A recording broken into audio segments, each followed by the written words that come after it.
Thanks for joining us today. My name is Leah, and I'm Sales and Marketing Director at Dayta. And generally, I stress the importance of websites.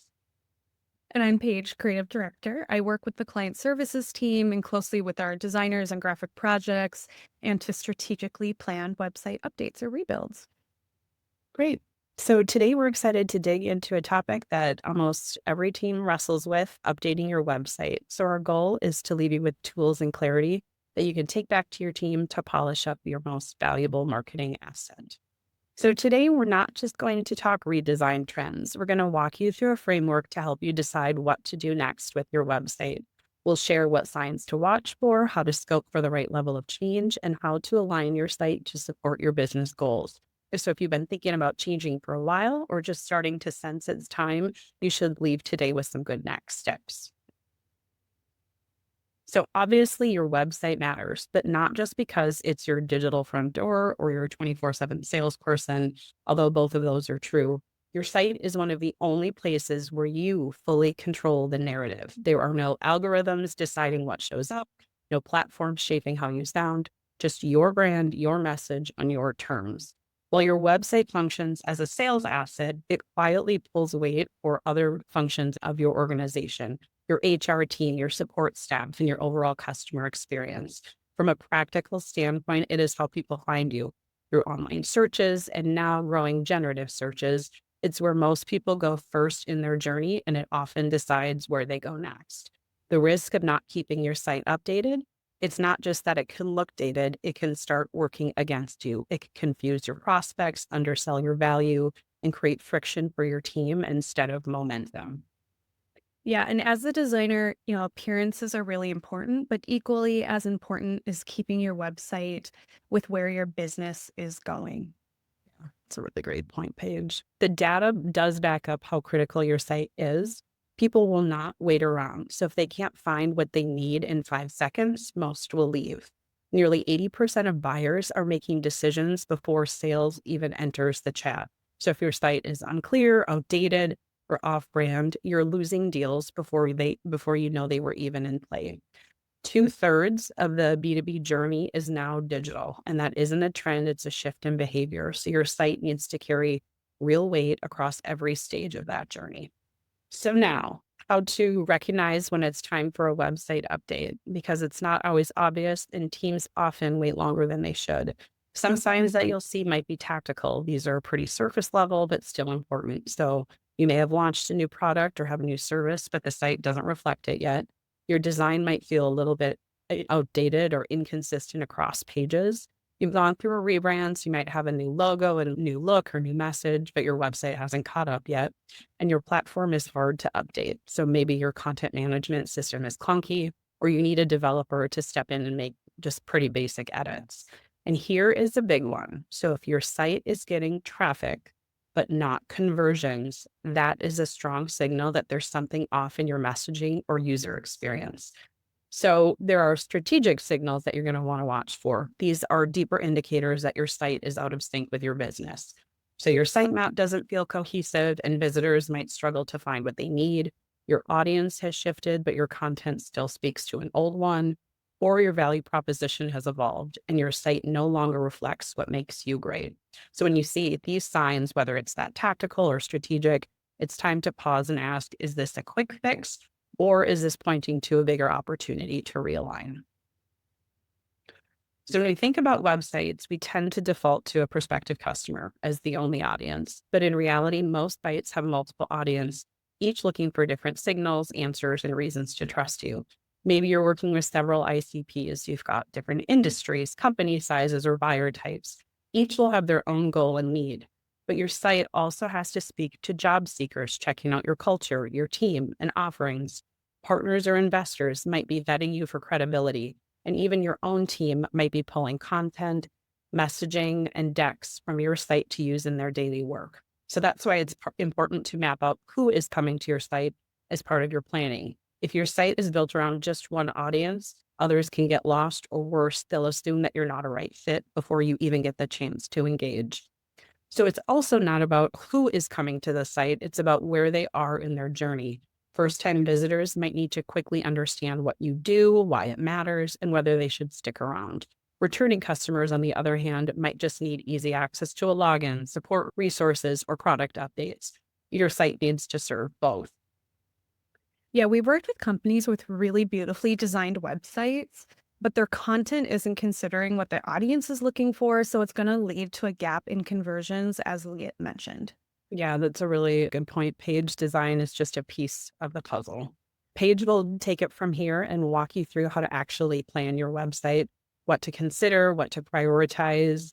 Everyone is in really great hands. Paige has helped strategy and design for hundreds of websites, and she knows how to take a messy list of ideas and turn it into something that's not just beautiful, but purposeful. Great. Thanks, Leah. So, yeah, now we're going to go through the specifics of how to plan your website. There's a lot of details to consider, so bear with me. Take notes if you want. Otherwise, as Zoe said, she will send out the slide deck to all attendees. So, the first step is to look at the big picture. So, ask yourself and the others within your business, where are you now? Where do you want to go? A website project can quickly get off track if you dive into design or development before really understanding your overall goals. We see this happen often with clients we work with. They may get excited about one particular update on a certain page of their website without taking a bigger step back and seeing how that one update may impact your overall website. So start by defining those business goals. What do you actually want your website to accomplish in the next phase, and how has that changed since your website was previously developed? Maybe you need to reorganize your products or services. As Leah noted, maybe it's about lead quality or streamlining an operational goal, or maybe integrating your leads with a CRM.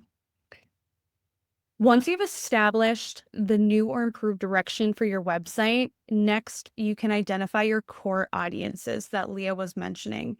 Map out their user journeys. An existing customer will always need something different than a potential customer while they're in that researching phase. So think about what those customers need and how does your website specifically deliver on that.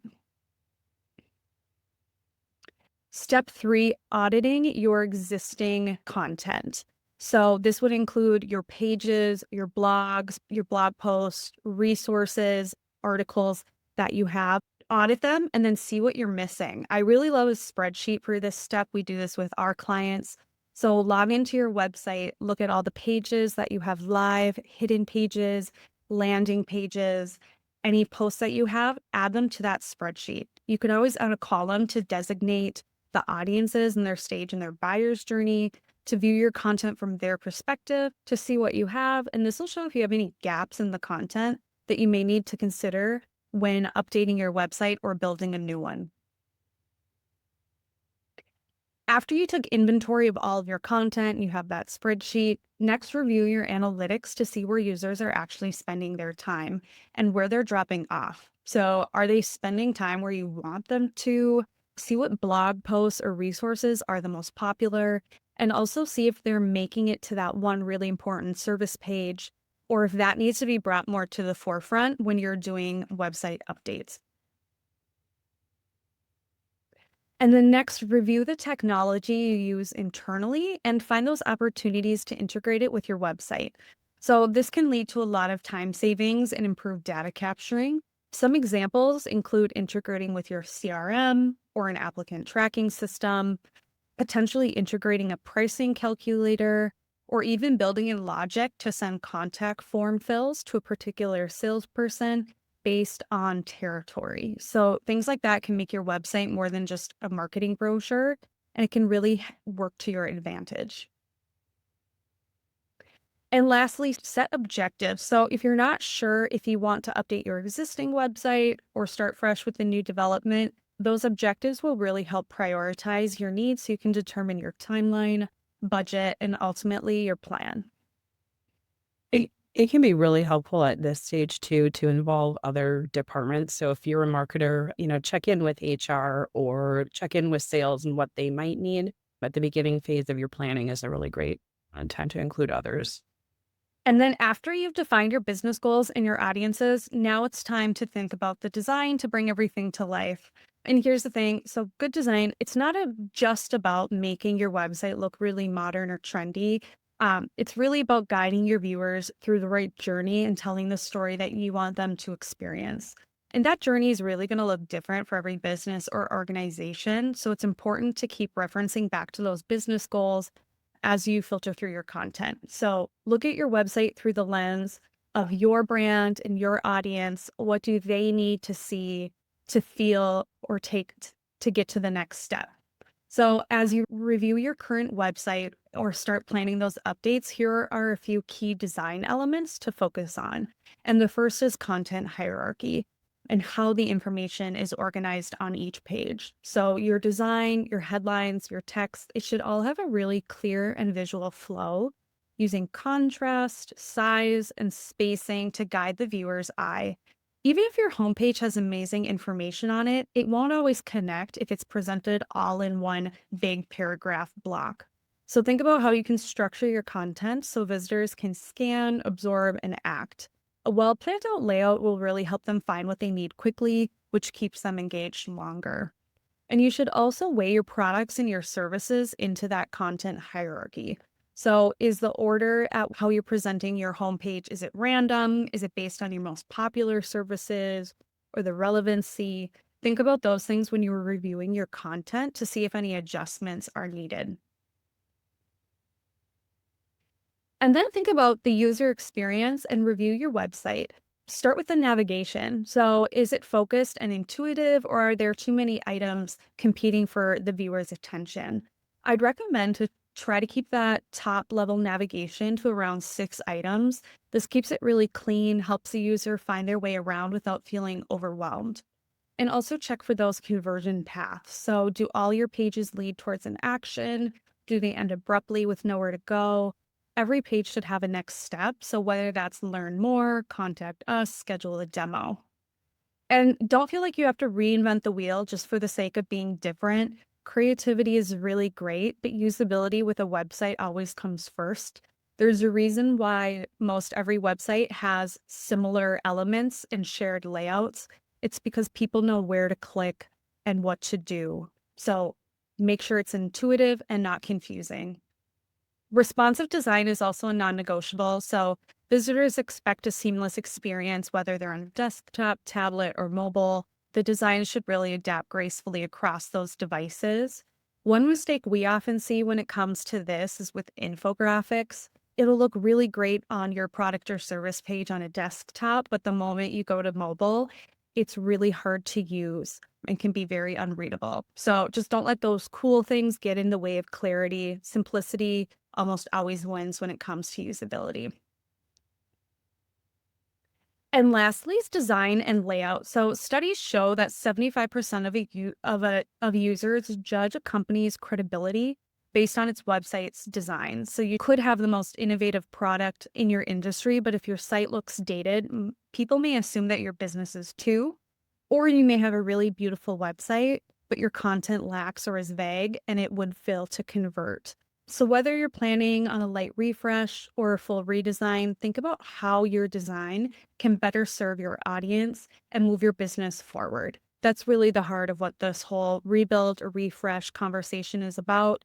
So, when you're thinking about the design, review to see if you appear credible in your field. Review not only your website, but also your other marketing materials to determine if your look and your voice and your tone are really cohesive. Your brand doesn't stop at your website, it continues through that buyer's journey, your sales process, your onboarding resources. And also review your visuals to see if they emphasize your main value points. I often see sometimes software websites are missing visuals of their actual software and their features. Or you may be a people focused industry, but you don't actually show your specific people, only stock photos. So review your website to see how you can find the balance in those visuals. And lastly, don't underestimate the power of negative or white space. This is something people ask to reduce at time and tighten up, but giving your content that breathing room really helps move the viewer's eye throughout the page. It makes the copy easier to read and understand how content is related, and it can also help reduce distraction by keeping things well organized. Next, we'll go into content essentials, starting with storytelling. So, viewers go to your website with questions already in their mind. They are searching your content, to find an answer to those questions. So I'd recommend to avoid headlines like what we do, who we are, be really specific in them. So examples could be trusted home remodelers in, your city, industry leading point of sale system, precision machining capabilities. Your headlines should quickly communicate what you are, who you are, and what you do, and not be vague, leading the viewer to have to dig for more information. And you may look at your website every day, but your viewers do not. So you could have a friend look at your website and ask them to state their main takeaways in the first 10 seconds of looking. Did they see who you are and what you do in that 10 seconds? Yes or no? So, storytelling and SEO, it'll be a balance between those two because search authority and accurately representing the voice and the tone of your company are important. Users will often leave your homepage if they don't find what they need and who you are in the first 10 seconds. So, make sure you have a balance between that clarity, your personality, and keywords. I understand that headlines that are overly optimized for SEO can sound very impersonal. So you'll need to find that balance and make sure that you have unique primary keywords identified per page and ensure it's in your main copy and headline. Consider this an important part of your planning process to see where you rank now, what are your successful keywords, and to continue that search authority you've already built so it doesn't have a negative impact on a new website. Clarity with your call to actions. So, when reviewing sites, we often click a button that might read Get Started, only to find that the next step is to book a demo. So, be very clear with the text to make sure that your viewer knows what they are doing next, because unaligned call to actions will lead to those drop offs that Leah was mentioning if your website isn't converting. So, plan how to engage and even capture viewers as a soft lead if you don't already. I might not want to take that 1 hour demo, but I would certainly take the time to fill out a quick form and ask your sales team about a feature I might be interested in. So you don't want to have that drop off. And then lastly are your resources and your blogs. So sometimes a full website redesign isn't necessary. Going back to that content audit your content, prioritize your time and your budget for creating new informational resources. You can get those added quickly to your website so viewers can engage with them, and then you can redirect your time to larger design edits. Yeah, one thing that I think is so important to call out on this particular point with content essentials is just that storytelling and what you're using for that headline. You're not going to have a lot of time. Your audience isn't going to give you 15 seconds, 20 seconds to stay on that page. So making sure everything is concise and clear for who you are. Some examples of planning with the next two sites I'll show. So the first is ISI Software. The image on the left shows their original website. The keywords were descriptive, however, the context was lacking and the positioning of their software was evolving. So with that, we did a complete rebrand, creating a new logo, website, and marketing materials. As you can see in that new homepage image on the right, the website significantly expanded in the amount of copy, the value proposition details, and we developed more of a brand style around that initial shade of red and the black. Another example is modern manufacturing and engineering. The image on the left shows their original website and then their new website on the right. So the new site uses the exact same logo, but we expanded their brand around that logo to include some other colors, graphic patterns, and it gave the brand a more prominent and memorable appearance. The copy and the images were also expanded. That paired with focusing the content into visual sections in the hierarchy really helped guide the viewer throughout the storytelling, who they are and what they do. This one is a great example of a very innovative company who needed to improve their look just to appear more credible. Thanks, Paige. The before and afters are always our favorite. So, as you think about updating your site, an important thing to get right and an easy one to overlook is your tracking setup. So, your website tracking should be configured to your goals. So, start with basics like Google Analytics to monitor traffic patterns, have conversion tracking in place to capture actions like form fills, button clicks, or downloads, and use tools like call tracking or heat mapping to give you insight into what's working and what's turning into sales. Without the right tracking in place, you're making updates based on assumptions and not insight, and that makes every decision just less strategic. Now let's talk about budget, everyone's favorite. So even when everyone agrees the website needs updates, the funding doesn't always live in one neat little budget line item. Ideally, though, you've got a clear website budget built into your annual plan, one that is proactive and not just wishful thinking or a scramble for leftover Q4 dollars. Because the website supports so many parts of the business, we're seeing more teams take a cross functional approach to funding it. So, yes, marketing, what we see often leads this, but sales, HR, and customer success can and should contribute when the updates align to their priorities too. So, instead of thinking, what can we afford? What can marketing afford? The better question is, what does the business need the site to do? And then build your budget around that. One way we see this cross functional approach is through the prioritization of updates. So, if your goal is to grow your visibility, attract new audiences, prioritize content with long term impact. SEO updates, keyword improvements, and blogs or resource content that builds momentum over time. This is often led by marketing, but aligned with broader business goals. If your plan centers around driving revenue, focus your updates on conversions, create landing pages for campaigns, product or pricing update pages, and add facts that remove any obstacles in the sales cycle. So these assets support what sales need to do and to close more effectively. If your organization is prioritizing hiring or retention, invest in your employer brand. That might include refreshed careers page, updated team bios, or short videos that give candidates a glimpse into your culture.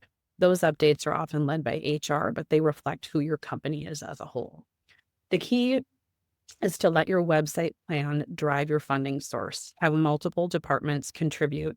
This also can stretch your budget farther. And if you're starting without a defined budget, that's okay too. Start small, focus on conversion points, tighten up your call to action, refresh outdated copy, and make sure your site reflects your current products and services. These updates are low lift, but can make a pretty measurable difference. And as Paige mentioned earlier, it comes back to that planning. Look at your goals, revisit them quarterly, and treat your website like the living asset it is, not a one-time project. Yeah, and we've discussed many ways to look at your existing website to determine where to update your site or what to plan for a redesign. So you can use this checklist of items. We've discussed these things to evaluate your own website. So you might find that some areas are really strong while others might lag behind. This checklist should help you decide whether a refresh is all you need or if it's time to start from scratch, and Leah will get into that a bit more next. Again, Zoe will follow up with this presentation so you can refer back to this checklist. Yeah, thanks, Paige. And so here we are, the biggest question to help partners with. Do we need a full rebuild or can we get by with a refresh? So a rebuild usually makes sense when there's a deeper structural or brand level shift happening.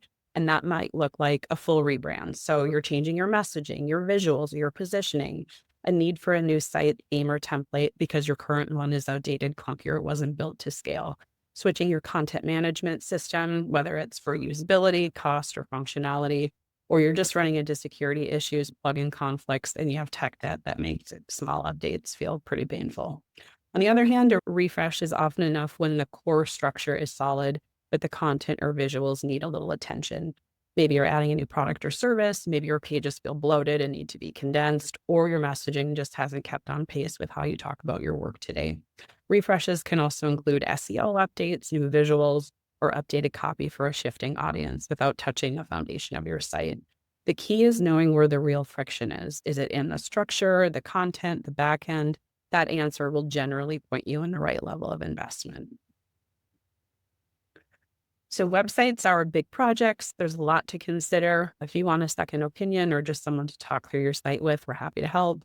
We take a process where we audit your site and can help you understand where your site stands today and what kind of updates would be needed to help you meet your goals. So if you're a current data partner, the first stop is your pod. They can help start the conversation and scope out your next steps. And if you're not yet a data partner, we sure hope you will be. Feel free to reach out to sales@dayta.com and we'll connect you with the right person. So thank you all for attending our webinar today. Yeah. Thank you, Paige and Leah. We'll open it up for Q&A. All right, we had one come in. So, when building out a new website, what's the best approach for handling older blogs? Do you keep them, update them, or just start fresh?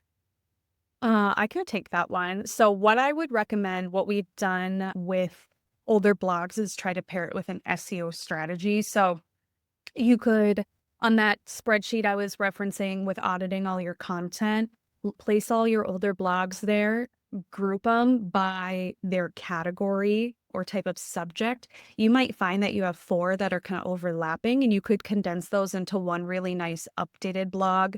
If you were to condense some, make sure to do redirects from those old blog URLs to the new one. And that might give you refreshed content without taking a lot of time since you have a lot of good content to start with. Awesome. Thanks, Paige. Thank you for that question. Yeah, looks like we have one more here. Oh, yeah, this is common. If our website needs a lot of updates, but our budget is limited, where should we focus first? Yeah, that is a common one. I can take this one. Typically, if you look at your call to actions, copy, but taking a peek at your homepage is a really good place to start. That's commonly the most viewed page on a website. So just look at the story, look at the design, focus there. And then as you can build, move into other pages of the website too. There are little things, like I said earlier, the call to actions or copy updates, looking at the photography on the site are another quick way to update if you have limited budget. Mm-hmm. So thanks, Leah. Thanks so much, everyone, for joining. We really appreciate your time today. Thank you. Good luck planning.